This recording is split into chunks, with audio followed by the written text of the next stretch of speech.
ओकीकू doll की कहानी। ओकीकू doll एक रहस्यमय और डरावनी कहानी है जो जापान से जुड़ी है।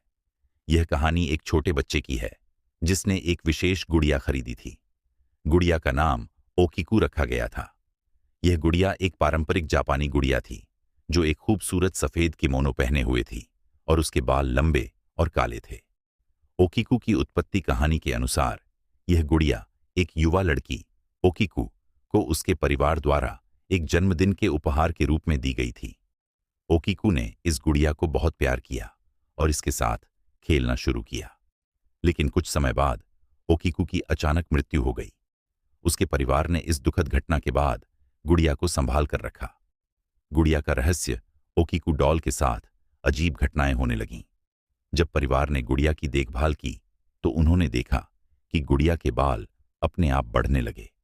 यह देखकर वे दंग रह गए। गुड़िया का चेहरा भी कुछ अजीब सा लगने लगा, जैसे कि उसमें कोई आत्मा बसी हो। लोग मानने लगे कि यह गुड़िया ओकीकू की आत्मा है जो अपने परिवार के साथ रहना चाहती है। गुड़िया की यात्रा कुछ समय बाद गुड़िया को एक मंदिर में ले जाया गया।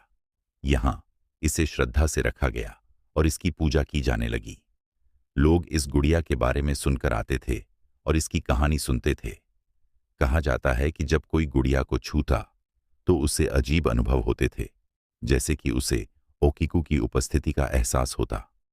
आज का समय वर्तमान में ओकीकू डॉल को जापान के एक मंदिर में रखा गया है, जहां लोग इसे देखने के लिए आते हैं।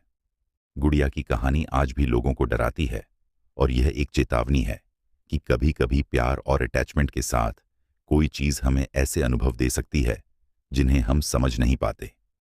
ओकीकू डॉल की कहानी एक धार्मिक और सांस्कृतिक प्रतीक बन गई है जो हमें यह याद दिलाती है कि जीवन और मृत्यु के बीच का संबंध बहुत जटिल होता है। यह कहानी एक गहरी समझ देती है कि कभी-कभी हमारी भावनाएं और अटैचमेंट्स हमें अनजाने में अंधेरी राहों पर ले जा सकती हैं।